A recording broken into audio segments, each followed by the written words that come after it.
Twelfth के students के लिए। आज हम बात करेंगे चैप्टर नंबर 3 करंट इलेक्ट्रिसिटी की। दिस इज लेक्चर नंबर 3.1 और आज हम बात करेंगे what is electric current, mechanism of electric current की। ठीक है, इससे पहले जो भी हमने 2 चैप्टर पढ़े थे उसमें हमने क्या बात की थी, हमने बेसिकली वो क्या था, यूनिट थी इलेक्ट्रोस्टैटिक्स।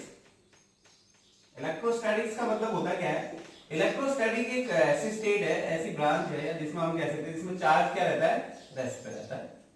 ठीक है, जिसमें चार्ज क्या रहता है, रेस्ट पे रहता है। तो यहां में हमने बात की थी व्हाट इज इलेक्ट्रिक चार्ज। ठीक है, इलेक्ट्रिक चार्ज बाद प्रॉपर्टी इलेक्ट्रिक चार्ज की, उसके बाद हमने कूलॉम्स लॉ पढ़ा, इलेक्ट्रिक फील्ड का कॉन्सेप्ट पढ़ा। ठीक है, उसके बाद हमने पढ़ा पोटेंशियल, इलेक्ट्रिक पोटेंशियल का कॉन्सेप्ट, देन कैपेसिटर का। ठीक है, ये कब हमने पढ़े, जब ये केस कब था, जब जो कोई भी जो चार्ज होता है वो किसमें होता है, रेस्ट में होता है।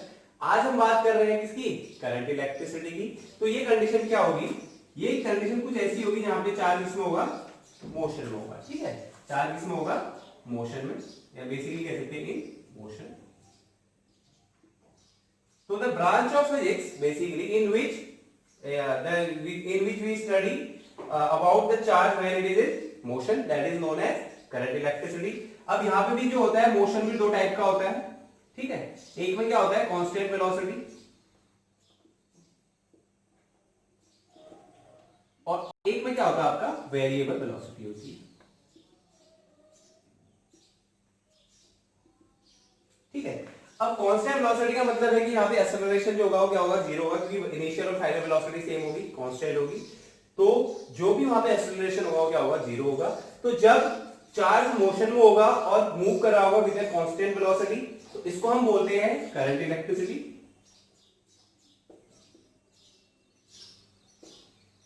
ठीक है, कब, जब चार्ज होता है in motion and moving with a constant velocity, this is known as current electricity. और अगर यही चीज में बोलोगे चार्ज है मोशन में, लेकिन जो वेलोसिटी हो रही है वो क्या हो रही है, वेरिएबल वेलोसिटी है।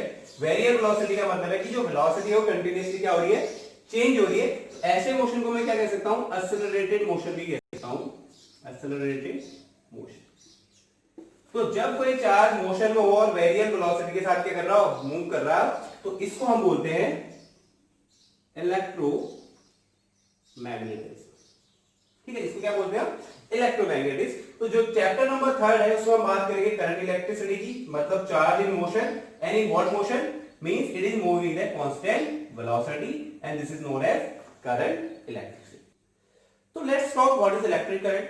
ठीक है, आज अभी हम सबसे पहले हम बात करते हैं इलेक्ट्रिक करंट की, इलेक्ट्रिक करंट। ठीक है, बेसिकली इसको डिनोट करते हैं हम आई से।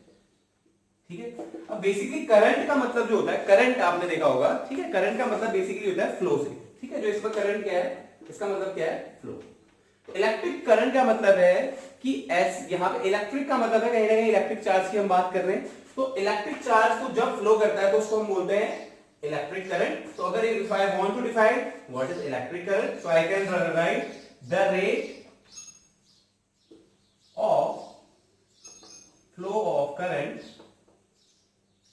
sorry, the rate of flow of charge is known as electric current। ठीक है, basically the rate of flow of charge या the rate of flow of electric charge भी आप इसको कह सकते हैं, electric charge is known as electric current. और अगर मैं इसको बोलूं तो बेसिकली जो rate of flow of electrons है, ठीक है, जो इलेक्ट्रॉन फ्लो करते हैं, तो उसी को मैं बोलता हूं इलेक्ट्रिक करंट। तो सपोज मेरे पास कोई कंडक्टर था, सपोज ये मेरे पास कोई कंडक्टर है।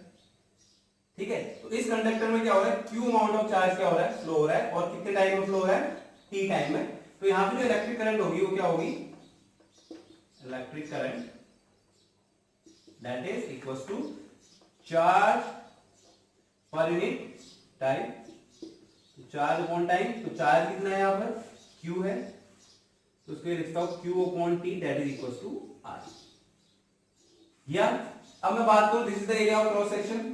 ठीक है, ये भी एरिया ऑफ क्रॉस सेक्शन है। अब फॉर अ स्मॉल टाइम, इतने इस एरिया ऑफ क्रॉस सेक्शन के लिए, इस एरिया ऑफ क्रॉस सेक्शन से सपोज डेल्टा Q चार्ज क्या हो रहा है, फ्लो हो रहा है, और कितने टाइम में, डेल्टा T टाइम में। तो अगर मैं यहाँ पे एवरेज करंट निकालूं तो जो करंट एवरेज होगा उसका फॉर्मूला क्या होगा, डेल्टा Q अपॉन डेल्टा। ठीक है, this is the formula for current average and that is also that is charge upon time. अगर एक और चीज आती है यहाँ पर, आपने 11th में पढ़ा होगा इंस्टेंटेनियस, एक बहुत छोटे से टाइम इंटरवल के लिए जो अमाउंट ऑफ करंट होगा that is known as instantaneous current. तो अगर इंस्टेंटेनियस करंट को अगर मैं शो करना चाहूं इंस्टेंटेनियस, तो उसकी वैल्यू होगी वो क्या होगी dq upon dt।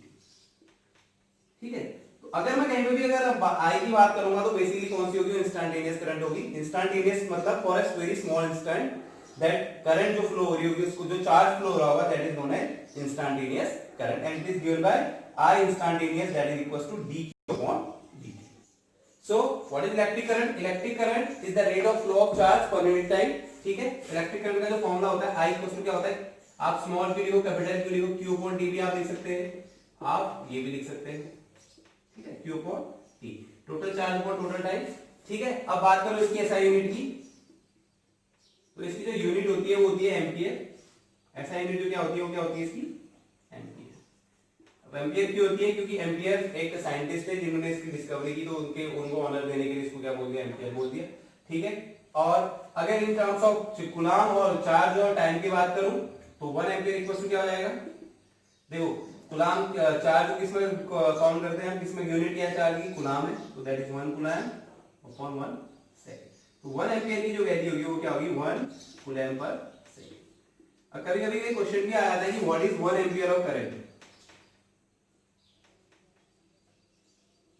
1 ampere of current क्या है, when 1 coulomb of charge in flowing through any cross section area in 1 second, when 1 coulomb of electric charge is flowing through any area of cross section in 1 second, that current is known as 1 ampere of electric current। 1 coulomb of charge flowing any cross section area in 1 second, that is 1 ampere of electric current। अगर इसकी बात करो dimension की, तो dimension की बात करूंगा तो जो इलेक्ट्रिक करंट है वो क्या है, फंडामेंटल क्वांटिटी है। फंडामेंटल क्वांटिटी का मतलब क्या है, फंडामेंटल क्वांटिटी आत्मनिर्भर क्वांटिटी है, खुद पे डिपेंड करती है, किसी और पे डिपेंड नहीं करती है। ठीक है, तो ये ऐसी डायमेंशन है, तो इसकी जो डायमेंशन होती है वो बेसिकली क्या होती है, ए से हम इसको क्या करते हैं डिनोट करते हैं।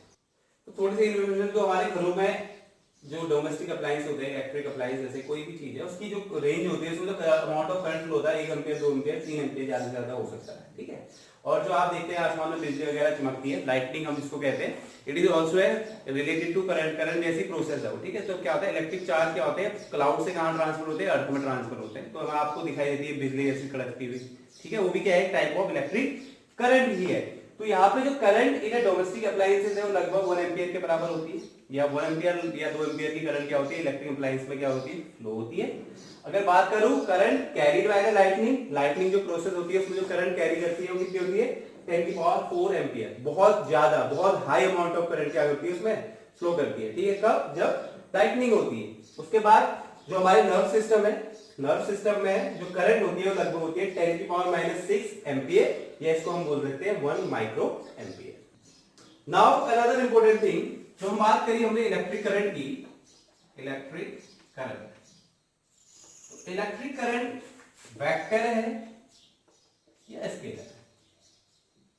ठीक है, बहुत सारे बच्चों को ऐसा लगता है कि जो इलेक्ट्रिक करंट है वो क्या है, उसमें तो डायरेक्शन भी है और मैग्नीट्यूड भी है, तो इसको क्या होना चाहिए, बेसिकली वेक्टर क्वांटिटी होना चाहिए। जैसे कि आपने पढ़ा है जब 9th में होते तो हम पढ़ते हैं कि कोई ऐसा फिजिकल क्वांटिटी जिसके पास डायरेक्शन हो, मैग्नीट्यूड हो, क्या कहलाती है, वेक्टर क्वांटिटी कहलाती है, और जिसमें सिर्फ मैग्नीट्यूड हो वो क्या कहलाता है, स्केलर कहलाता है।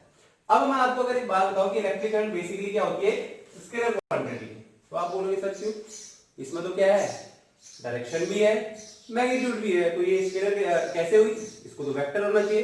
देखिए अब आप कौन सी क्लास में हैं, 12th क्लास में। जब आप 11th क्लास में आते हैं तो वेक्टर की डेफिनेशन थोड़ी क्या हो जाती है, मोल्ड हो जाती है। अब वो डेफिनेशन क्या कहती है, any physical quantity which has magnitude as well as direction and follow the law, vector law of addition. क्या है definition, the physical quantity which has direction, magnitude as well as direction and follow the laws of vector addition, that physical quantity is known as vector quantity। तो यहाँ पे जो electric current होती है वो basically उसमें क्या है, मैग्नीट्यूड है, डायरेक्शन भी है, लेकिन वो क्या करती है, वो जो लॉज ऑफ वेक्टर एडिशन है उसको फॉलो नहीं करती। अब इसको कैसे समझेंगे, जैसे ये मेरे पास क्या है, यहां से 3 एम्पीयर की करंट आई, ठीक है, और यहां से 2 एम्पीयर की करंट आई, और सपोज इनके बीच का एंगल कितना है 60 डिग्री। तो अगर बात करता अगर वेक्टर एडिशन को फॉलो करता तो मैं क्या करता, इसको कुछ ऐसे लिखता। उसका आपने देखा होगा रिजल्टेंट निकालने के लिए क्या होता है, a square plus b square plus 2ab cos, यहाँ पे 60 है तो 60 ले लेता, और इसकी हेल्प से इसका क्या निकाल लेता, मैं रिजल्टेंट निकाल लेता। लेकिन अगर बात करो इलेक्ट्रिक करंट की, तो इलेक्ट्रिक करंट को आप क्या कर सकते हैं, सीधे सीधे अलजेब्रिकली क्या कर सकते हैं, ऐड कर सकते हैं, वो इस एंगल पे डिपेंड नहीं करती। तो अगर मैं बोलूंगी इसमें टोटल करंट कितनी होगी, तो 2 यहां से 3 यहां से, टोटल कितनी करंट फ्लो होगी, यहां पर 5 एम्पीयर करंट क्या होगी, फ्लो होगी। तो मतलब ये स्केलर क्वांटिटी क्यों है, electric current is a scalar quantity because it does not follow or you can say obey the laws of vector addition and independent from the end। क्या मतलब, ये इसमें मैग्नीट्यूड है, डायरेक्शन भी है, उसके बावजूद ये स्केलर है because it does not follow और obey the laws of vector addition and independent from the end. Now अब बात आती है कि आपकी इलेक्ट्रिक करंट किसी भी कंडक्टर में कैसे फ्लो होता है। तो अगर बात करूं कोई कंडक्टर है, ठीक है, ये क्या है, कंडक्टर है। इसमें क्या होगा, कंडक्टर है लेकिन क्या होगा, ये कंडक्टर इसमें फ्री इलेक्ट्रॉन्स है, तो नंबर ऑफ इलेक्ट्रॉन भी होंगे, नंबर ऑफ पॉजिटिव चार्ज भी होगा, नंबर ऑफ इलेक्ट्रिक चार्ज भी होगा, ठीक है। और वो क्या करेंगे, यहाँ पे रैंडमली क्या करेंगे, मूव करेंगे। रैंडमली मूव करेंगे तो सबकी अलग अलग डायरेक्शन होगी। अगर हम नेट करंट की बात करेंगे तो यहाँ पे कितना होगा, 0, क्योंकि जितना नेगेटिव होगा उतना पॉजिटिव होगा, दोनों एक दूसरे क्या करेंगे, कैंसिल करेंगे, और इनकी कोई एक पर्टिकुलर डायरेक्शन भी नहीं है, ठीक है, कोई कहीं जा रहा है, कोई कहीं जा रहा है। तो हमें एक इलेक्ट्रिक करंट को कैसे फ्लो होगी, उसके लिए हमें क्या करना पड़ेगा, हमें कुछ पोटेंशियल, कुछ डिफरेंस क्या करना पड़ेगा, क्रिएट करना पड़ेगा। देखिए कभी भी कोई भी डिफरेंस होता है तभी कोई चीज क्या करती है, फ्लो करती है। जैसे नदियों में क्या होता है, आपने देखा होगा ढलान होती है, हाई से लो की तरफ फ्लो करता है, टेम्परेचर भी हमेशा हाई से लो की तरफ फ्लो करता है। तो वैसे ही हमें भी क्या करना पड़ेगा, यहाँ पे एक ऐसा पोटेंशियल, ऐसा एक डिफरेंस क्रिएट करना पड़ेगा जिसकी वजह से इलेक्ट्रिक करंट, इलेक्ट्रॉन्स क्या होने लगे, यहाँ पर फ्लो होने लगे। तो मैंने क्या किया, मैंने इस कंडक्टर को क्या किया, एक बैटरी से क्या कर दिया, कनेक्ट कर दिया। बैटरी से कनेक्ट करने का मतलब क्या है कि यहाँ पर एक क्या कर दिया इसको, पोटेंशियल डिफरेंस। पोटेंशियल डिफरेंस ने क्या किया, एक डिफरेंस क्रिएट किया। डिफरेंस क्रिएट किया तो इसका मतलब क्या होगा, यहाँ पे हाई पोटेंशियल से लो पोटेंशियल की तरफ क्या होगी, इलेक्ट्रिक करंट क्या होगी, फ्लो होगी। तो जैसे ये इसको मैंने बैटरी से कनेक्ट किया तो ये प्लस था, ये माइनस था। तो इसमें क्या हुआ, जो भी यहां से नेगेटिव चार्ज थे, जो भी नेगेटिव चार्ज थे वो कहां की तरफ दौड़ेंगे, प्लस की तरफ दौड़ेंगे, ठीक है, और जो भी पॉजिटिव चार्ज थे वो किसकी तरफ दौड़ेंगे, माइनस की तरफ दौड़ेंगे, ठीक। तो इस तरीके से क्या होने लगेगी, यहाँ पे इलेक्ट्रिक चार्ज क्या करने लगेगा, फ्लो करने लगेगा, और इलेक्ट्रिक करंट क्या हो जाएगी, फ्लो हो जाएगी। अब इसमें क्वेश्चन ये आता है, अच्छा अगर बैटरी नहीं होगी तो यहाँ पे कोई इलेक्ट्रिक करंट फ्लो नहीं होगी, क्योंकि क्या है, रैंडम मोशन में है, तो इधर को जितने हैं उधर को उतने होंगे, तो दोनों एक दूसरे क्या करेंगे, कैंसिल कर लेंगे। लेकिन यहाँ पे हमने क्या कर दिया, एक पोटेंशियल डिफरेंस क्रिएट कर दिया। डिफरेंस क्रिएट कर दिया तो हाई पोटेंशियल से क्या हो रहा है, लो पोटेंशियल की तरफ, लो पोटेंशियल की तरफ क्या हो रही है, चार्ज क्या करने लगे, फ्लो करने लगे। नाउ उसमें एक क्वेश्चन आता है कि what is the direction of electric current, ठीक है। अब अगर मैं करंट इस कंडक्टर को ले लिया मैंने, आप देखेंगे कि जो इलेक्ट्रॉन है, नेगेटिव चार्ज वो कहां को फ्लो हो रहे हैं, इधर को फ्लो हो रहे हैं, और जो पॉजिटिव चार्ज है वो कहां को फ्लो हो रहे हैं, इसी में देख रहे हैं, वो इधर को फ्लो हो रहे हैं, ठीक। बेसिकली जो इलेक्ट्रॉनिक करंट है, the flow of electrons is in this direction. जो फ्लो ऑफ इलेक्ट्रॉन है कहां को है, इधर को है, वो कहां को है, इधर को है, और फ्लो ऑफ चार्ज क्या है, पॉजिटिव चार्ज इसके क्या है, अपोजिट है। तो what is the direction of electric current, देखो जो इलेक्ट्रिक करंट की डायरेक्शन है वो बेसिकली जो हम अभी तक आप लेते हैं वैसे वो क्या है, बेसिकली कन्वेंशनल है। वो क्या है, कन्वेंशनल है। कन्वेंशन का मतलब है कि जब इलेक्ट्रिक चार्ज, पॉजिटिव चार्ज और नेगेटिव चार्ज की डिस्कवरी नहीं हुई थी, उससे पहले से ये माना जाता है कि जो ये इलेक्ट्रिक करंट की डायरेक्शन होगी वो हमेशा क्या होगी, पॉजिटिव चार्ज की डायरेक्शन होगी। मतलब जिस डायरेक्शन में पॉजिटिव चार्ज फ्लो करेगा वही डायरेक्शन किसकी होगी, इलेक्ट्रिक करंट की। तो यहाँ पे आप देख सकते हैं जो इलेक्ट्रिक करंट की डायरेक्शन है, या बेसिकली मैं बोलूंगी पॉजिटिव चार्ज की डायरेक्शन है वो किस डायरेक्शन में, इस डायरेक्शन में। तो जो इलेक्ट्रिक करंट की डायरेक्शन होगी वहां को होगी इधर को। Means the direction of electric current is the direction of the flow of positive charge, और you can say जो डायरेक्शन होगी इलेक्ट्रिक करंट के वो जस्ट होगी opposite to the flow of electron. और ये क्या है, कन्वेंशनल है। जब प्लस माइनस की, प्लस चार्ज माइनस चार्ज की डिस्कवरी नहीं हुई थी उससे पहले से माना जाता है कि इसकी डायरेक्शन ये है। हाई बेसिकली क्या है, हाई टर्मिनल से लो टर्मिनल की तरफ इसकी डायरेक्शन है। तो इसको हमने बोल दिया पॉजिटिव चार्ज जिस डायरेक्शन फ्लो है वही किसकी डायरेक्शन होगी, इलेक्ट्रिक करंट की क्या होगी, direction. Now I have a question, then the find of amount of charge in 10 second. ये मेरे पास एक डायग्राम दे रखा है, ठीक है, बोलूं तो आईटी ग्राफ दे रखा है। आईटी ग्राफ की हेल्प से मुझे क्या निकालना है, find the amount of charge in 10 second. 10 second में कितना अमाउंट ऑफ चार्ज यहां पर क्या होगा, फ्लो होगा। तो अमाउंट ऑफ चार्ज क्या होगा यहां पर, amount of charge that is जो एरिया आ रही है वीटी ग्राफ के अंदर वो एरिया क्या शो करती है यहाँ पर, अमाउंट ऑफ चार्ज। ठीक है, अगर आईटी ग्राफ बनाया, करंट टाइम ग्राफ बनाया और उसके अंदर जो भी जितनी भी एरिया होगी it will show the amount of charge. So the amount of charge is equal to the area under IT graph. IT graph के अंदर जो एरिया है वो क्या है आपकी, देखो यहाँ पे अगर मैं बोलूं तो A B C D E, तो यहाँ पे क्या है, ट्राइंगल है, that is triangle, area of triangle A B E, और एक क्या है, स्क्वायर है, ये देखो आप स्क्वायर क्या है, that is B C D E, या सीधे ले लो square B C D E.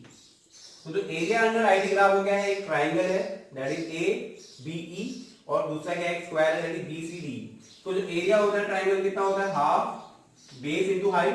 तो बेस कितना है इसका 5 है, और इसकी हाइट कितनी है 5 है, प्लस दूसरा वाला क्या होगा, स्क्वायर, स्क्वायर क्या होता है, लेंथ इनटू लेंथ। तो ये डिस्टेंस कितनी हो जाएगी 5 और 5, तो 5 इनटू 5, ठीक है। तो इसको देखो तो कितनी हो जाएगी 25/2 प्लस 25, ठीक है। अब इसको मैं क्या ले लूं, एलसीएम ले लूं तो क्या जाएगा 25 प्लस 50/2 कितना हो जाएगा 75/2, दैट इज 32.5 एम्पीयर। तो कितना आएगा 75/2 कितना होगा, 32.5 ना होगा, कितना होगा 70.2, ठीक है, 37 74, और ठीक है। तो जो इसमें जो टोटल अमाउंट ऑफ करंट होगा, चार्ज होगा वो कितना होगा, दैट इज 37.5 कूलम क्या होगा, अमाउंट ऑफ चार्ज होगा।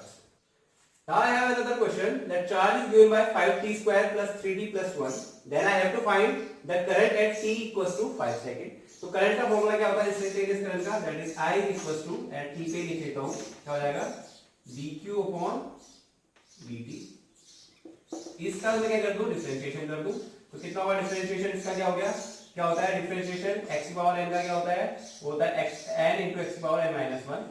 तो इसका क्या हो जाएगा 10 2 into 5 t प्लस इसका तो 1 ही हुआ, तो ये हो गया 3, और 1 का क्या होगा 0। तो जो it की वैल्यू आई वो कितनी आई आपकी 10t प्लस 3। अब मुझे कहां पे निकालना है, एट 5 सेकंड पे निकालना है। तो यहाँ पे t की जगह क्या रखूंगा, 5 रखूंगा। तो current when t is equal to 5 second कितना आ जाएगा 10 into 5 प्लस 3, तो गया 50 प्लस 3 53 ampere।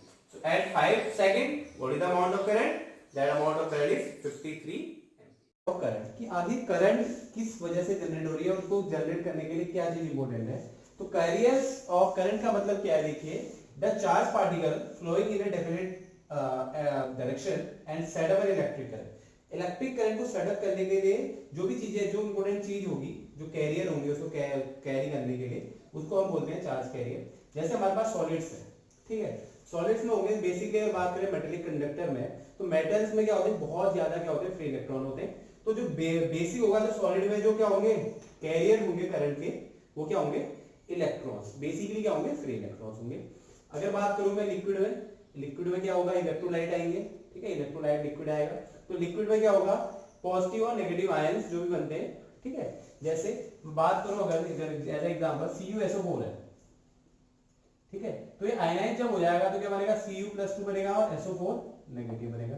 तो ये जो Cu+2 और SO4 -2 है, ये किसका काम करेंगे, कैरियर ऑफ करंट का काम करेंगे, किसमें, लिक्विड में, बेसिकली इलेक्ट्रोलाइटिक लिक्विड्स में, ठीक। अगर बात करो गैसेस में, तो गैसेस में बेसिकली क्या करेंगी, जो आयनाइज गैस होगी, आयनाइज गैस किसका काम करेगी, करंट कैरियर का काम करेंगी, या पॉजिटिव या नेगेटिव आयंस किसका काम करेंगी, करंट कैरियर का काम करेंगी, या इलेक्ट्रॉन्स क्या करेंगे, इसमें करंट कैरियर का काम करेंगे।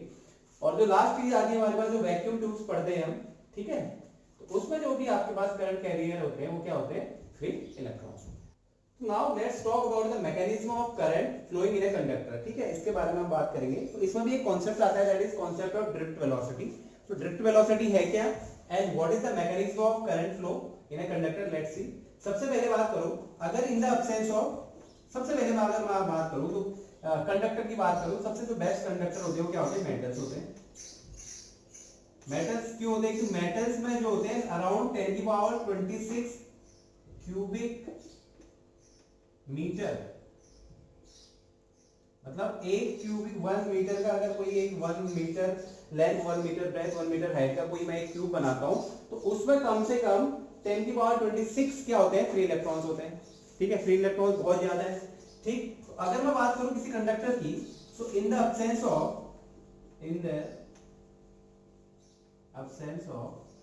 Electric field, in the absence of electric field क्या होगा, थर्मल एनर्जी की वजह से, थर्मल एनर्जी की वजह से जो इलेक्ट्रॉन्स होंगे या फ्री इलेक्ट्रॉन्स होंगे वो क्या होंगे, इन कंटीन्यूअस रैंडम मोशन, ठीक है, क्या, इन the absence of electric field, जब इलेक्ट्रिक फील्ड वहां पे मौजूद नहीं है, तो उस केस में जो थर्मल एनर्जी की वजह से होगी, जो इलेक्ट्रॉन्स होंगे वो क्या होंगे, कंटीन्यूअस रैंडम मोशन में होंगे। और क्या होंगे, रैंडम मोशन में होंगे, तो हर एक रैंडमली हर एक डायरेक्शन में क्या होंगे, फैले होंगे, ठीक है। तो अगर मैं जैसे इसको एक कंडक्टर बनाया मैंने, यहाँ पे E क्या है, 0 है, मतलब इलेक्ट्रिक फील्ड प्रेजेंट नहीं है। तो यहाँ पे जो फ्री इलेक्ट्रॉन्स है वो क्या करेंगे, हर एक डायरेक्शन में मूव कर रहे हैं, हर एक डायरेक्शन में क्या कर रहे हैं, मूव कर रहे हैं। अगर मैं बात करूं ऑन एवरेज लूं, तो कुछ जितने इलेक्ट्रॉन इस डायरेक्शन में भाग रहे हैं, उतने इलेक्ट्रॉन क्या कर रहे हैं, इस डायरेक्शन में भाग रहे हैं, ठीक है, दोनों इक्वल है। तो अगर यहाँ पे नेट फ्लो देखूं, नेट फ्लो ऑफ इलेक्ट्रॉन्स, वो कितना हो जाएगा, 0 हो जाएगा, क्योंकि जो इधर जा रहे हैं वही क्या आ जा रहे हैं, इधर आ रहे हैं, तो दोनों क्या है, इक्वल है। तो यहाँ पे जो नेट फ्लो होगा इलेक्ट्रॉन का वो क्या हो जाएगा, 0। ये कब होगा, जब यहाँ पे इलेक्ट्रिक फील्ड क्या है, प्रेजेंट नहीं है। नाउ मैंने बोला conductor without in the absence of electric field में रखा, तो क्या होगा, थर्मल एनर्जी की वजह से जो फ्री इलेक्ट्रॉन होंगे वो क्या होंगे, कंटीन्यूअस रैंडम डायरेक्शन में क्या करेंगे, मूव करेंगे, एक पर्टिकुलर डायरेक्शन नहीं होगी, करंट की एक पर्टिकुलर डायरेक्शन यहाँ पर नहीं होगी। अगर ऐसे एवरेज देखूं, तो जितने इलेक्ट्रॉन इधर को भाग रहे हैं उतने इलेक्ट्रॉन क्या होंगे, इधर को भागेंगे। तो अगर उनका एवरेज, अगर मैं वेलोसिटी निकालूं तो एवरेज वेलोसिटी क्या होगा, 0 हो जाएगा। अब वेलोसिटी एवरेज 0 है, तो इसका मतलब there is no net flow, या नेट फ्लो कितना हो जाएगा, 0 हो जाएगा। तो इनिशियली देखिए, in the absence of electric field, if un, u2, u3 gases un are the random velocity of n free electrons, ये क्या है, n हमारे पास n नंबर ऑफ क्या हमारे पास फ्री इलेक्ट्रॉन्स है, तो हर एक की इलेक्ट्रॉन की जो वेलोसिटी क्या है, एक की u1 है, दूसरे की u2 है, तीसरे की u3 है, ऐसे ही n की क्या होगी, un होगी, ठीक है। Then the average velocity of the electrons must be 0। तो जो एवरेज वेलोसिटी है इलेक्ट्रॉन्स की मस्ट क्या होनी चाहिए, 0 होनी चाहिए। अब 0 क्यों होनी चाहिए, देखिए जितने नंबर ऑफ इलेक्ट्रॉन यहाँ आ रहे हैं उतने नंबर ऑफ इलेक्ट्रॉन जस्ट उसके अपोजिट डायरेक्शन में जा रहे हैं। अगर हम टोटल निकालेंगे तो दोनों एक दूसरे क्या करेंगे, कैंसिल करेंगे, तो कैंसिल कर लेंगे तो वहां पे नेट फ्लो कितना आएगा, 0 आएगा। तो यहाँ पे जो वेलोसिटी होगी वो क्या होगी, 0। तो एवरेज वेलोसिटी क्या होगी इसकी, u1 plus u2 plus u3 plus u4 plus un upon n, this is average. ये क्या आ गया, एवरेज वेलोसिटी आ गया, और इसकी वैल्यू क्या हो जाएगी, यहाँ पर 0 हो जाएगी। अगर इसकी वैल्यू 0 है तो इसका मतलब है नेट फ्लो कितना हो जाएगा यहाँ पर, दैट इज यहाँ पे नेट फ्लो क्या होगा, करंट का क्या हो जाएगा, 0। नाउ अभी तक हमने बात की इन the absence of electric field. अब मैं क्या कर रहा हूँ, यहाँ पे सपोज मैंने कर दिया in the presence of electric field, in the presence of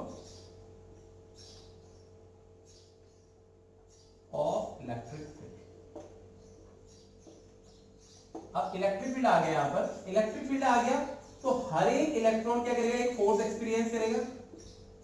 force कितना होगा वो माइनस इंटू ई, ठीक है। हर मैंने बोला कि हमने क्या किया, अब यहाँ पे इलेक्ट्रिक फील्ड लगा दिया, ठीक है। इलेक्ट्रिक फील्ड लगा दिया तो क्या होगा, हर एक इलेक्ट्रॉन क्या होगा, एक फोर्स क्या करेगा, एक्सर्ट करेगा हर एक इलेक्ट्रॉन पे। और फोर्स कितना होगा, दैट इज माइनस, क्योंकि माइनस ले क्योंकि हम इलेक्ट्रॉन की बात कर रहे हैं। अब फोर्स इक्वल टू क्या, इलेक्ट्रिक फील्ड इक्वल टू क्या होता है, फोर्स अपॉन चार्ज। अगर यहाँ से फोर्स निकालो तो क्या आएगा, चार्ज इनटू इलेक्ट्रिक फील्ड, ठीक है। तो फोर्स कितना एक्सर्ट करेंगे, माइनस ई इनटू ई। अब इस फोर्स की वजह से क्या होगा, जहां पे फोर्स होगा तो क्या होगा, एक्सेलरेशन भी होगा। तो क्या होगा, यहाँ पे कुछ ना कुछ क्या होगा, एक्सेलरेशन भी होगा, और जो इलेक्ट्रॉन है वो क्या करने लगेंगे, मोशन में आ जाएंगे, ठीक है। जैसे अगर मैं बोलूं ये था, तो हर एक इलेक्ट्रॉन क्या आ जाएगा, मोशन, एक्सेलरेटेड मोशन आ जाएगा यहाँ। और इलेक्ट्रॉन क्या करने लगेंगे, यहाँ पर मूव करने लगेंगे, जबकि यहाँ पे एक्सेलरेट फील्ड कुछ ना कुछ क्या किया मैंने, अप्लाई किया हुआ है, ठीक है। तो ऐसा हो गया। तो क्या होगा यहाँ पर देखिए, एक्सेलरेशन होगा, और एक्सेलरेशन कितना होगा यहाँ पर, एक्सेलरेशन अगर मैं निकालूं तो एक्सेलरेशन का जो फॉर्मूला होता है, बेसिकली फोर्स का जो फॉर्मूला होता है वो क्या होता है, force equals to mass into acceleration, ठीक। अब यहां से अगर मैं एक्सेलरेशन की बात करूं, एक्सेलरेशन इक्वल्स टू क्या आएगा, a इक्वल्स टू क्या आ जाएगा आपका, f upon now here what is the value of force, this is the value of force. तो यहां पे अगर यहां पे पुट कर दो क्या हो जाएगा, e upon m, this is the value of the acceleration. अब हर एक चार्ज या हर एक इलेक्ट्रॉन जो इस कंडक्टर में है, हर एक इलेक्ट्रॉन किस एक्सेलरेशन से मूव करेगा, माइनस ई अपॉन एम से। तो इनिशियल वेलोसिटी इसकी क्या थी, u1 थी। अब एक्सेलरेट हो जाएगा तो वेलोसिटी में चेंज आ जाएगा, तो फाइनल वेलोसिटी इसकी क्या हो जाएगी, सपोज v1 हो जाएगी, दूसरे वाले की क्या हो जाएगी, v2 हो जाएगी, ऐसे ही n वाले की क्या हो जाएगी, यहाँ पर vn हो जाएगी। अब मैं क्या लगाऊंगा, फर्स्ट इक्वेशन ऑफ मोशन लगाऊंगा, उसकी हेल्प से क्या निकाल सकता हूं, वेलोसिटीज को निकाल सकता हूं। अब ये दिस इज इक्वेशन 1, इसको मैंने इक्वेशन 1 बोल दिया। अब माइनस ई अपॉन एम आने का मतलब है, अगर मैं इसको वेक्टर फॉर्म में लिखूं तो a इक्वल टू क्या आ जाएगा, कुछ इस टाइप से आ जाएगा। तो मतलब जो एक्सेलरेशन होगा या जो वेलोसिटी होगी वो जस्ट अपोजिट डायरेक्शन में होगी इसके। इलेक्ट्रिक फील्ड, अगर इलेक्ट्रिक फील्ड की डायरेक्शन ये है तो जो वेलोसिटी की डायरेक्शन होगी वो जस्ट क्या होगी, इसके अपोजिट होगी। तो इस डायरेक्शन में क्या होगी, direction of velocity. Now with the अब second equation, first equation of motion क्या होती है, u प्लस at, ठीक है। अब फर्स्ट इलेक्ट्रॉन की बात करो, फर्स्ट इलेक्ट्रॉन ने क्या एक्सपीरियंस किया, एक फोर्स एक्सपीरियंस किया, फोर्स एक्सपीरियंस करने के बाद उसकी वेलोसिटी क्या होगी, v1 होगी, ठीक है। तो v1 इक्वल टू क्या होगा, u, इनिशियल वेलोसिटी क्या थी उसकी, u1 थी।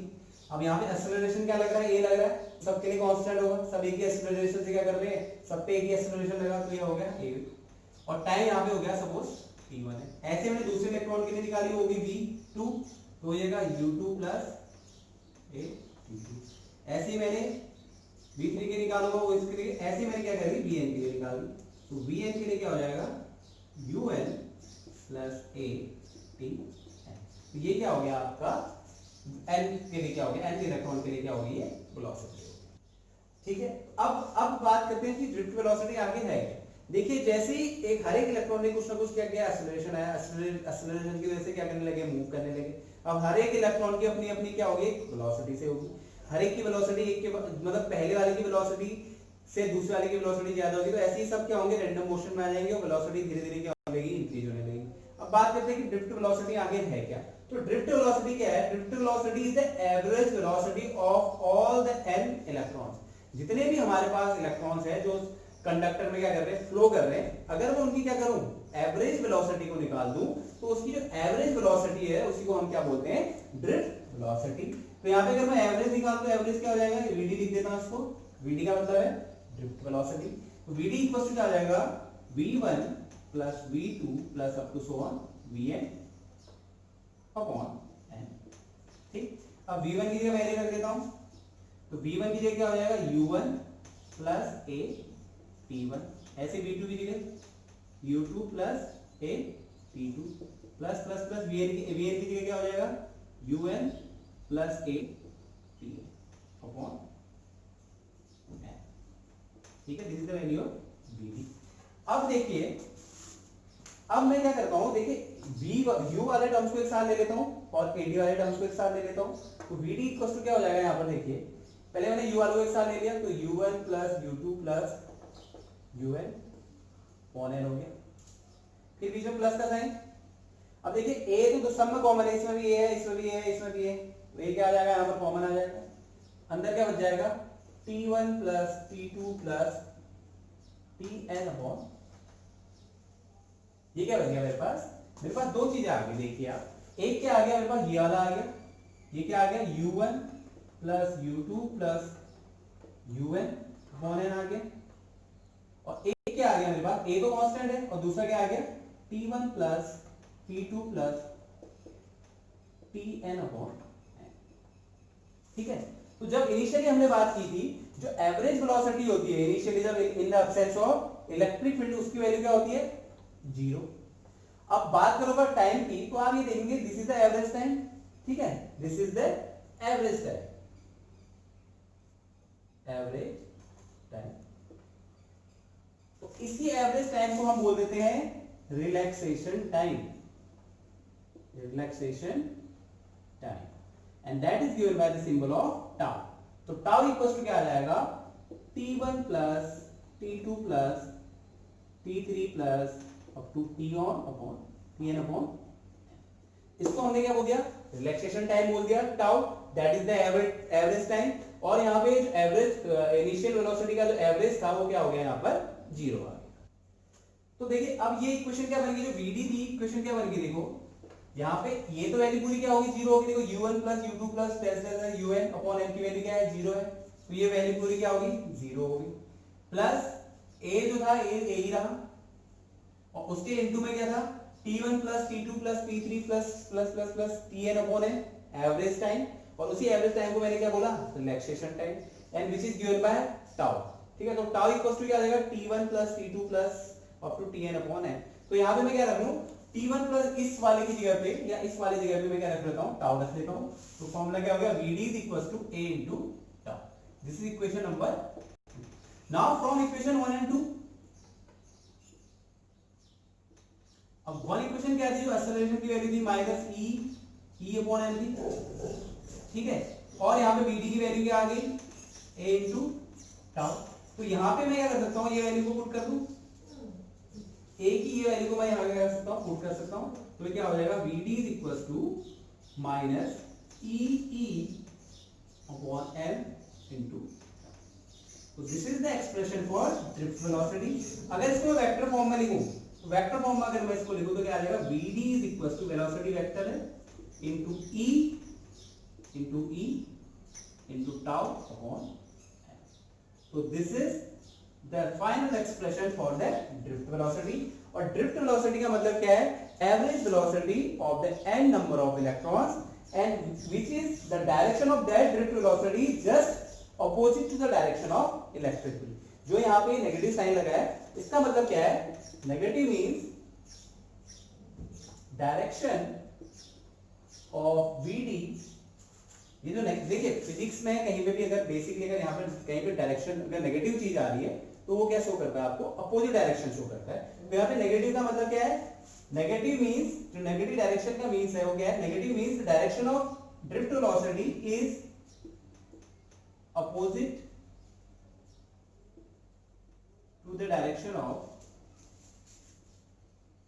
what, electric field। तो जो एक्सप्रेशन होगा ड्रिफ्ट वेलोसिटी के लिए क्या हो जाएगा, vd equals to minus e tau upon है। बाद में ये माइनस शो करता है कि इसकी डायरेक्शन क्या है, इलेक्ट्रिक फील्ड के अपोजिट है, तो कभी अगर इसका मैग्नीट्यूड लूंगा तो वहां पे डायरेक्शन नहीं लूंगा। So if you want to define what is drift velocity, तो drift velocity is defined as the average velocity gained by the electrons of a conductor in the opposite of externally applied electric field। Drift velocity का मतलब क्या है, average velocity. Average velocity किसकी, जब हम किसी conductor को एक्सटर्नल इलेक्ट्रिक फील्ड में रखते हैं तो क्या होगा, वो एक फोर्स एक्सपीरियंस करेगा। अब हर एक इलेक्ट्रॉन क्या करेगा, एक फोर्स एक्सपीरियंस करेगा, वो कितना, माइनस ई करेगा, ठीक है। जब फोर्स एक्सपीरियंस करेगा, फोर्स लगेगा, तो कहीं ना कहीं वो क्या होगा, यहाँ पे एक्सेलरेशन भी होगा। तो एक्सेलरेशन कितना हो जाएगा, ए हो जाएगा।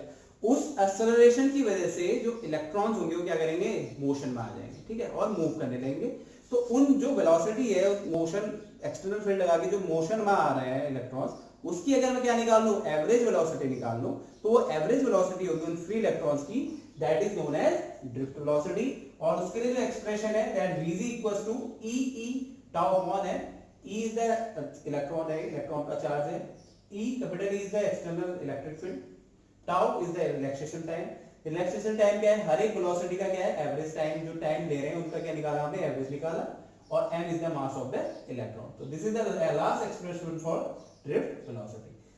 तो आई होप आपको वीडियो पसंद आई, वीडियो पसंद आई तो लाइक करें, शेयर करें और मेरे चैनल को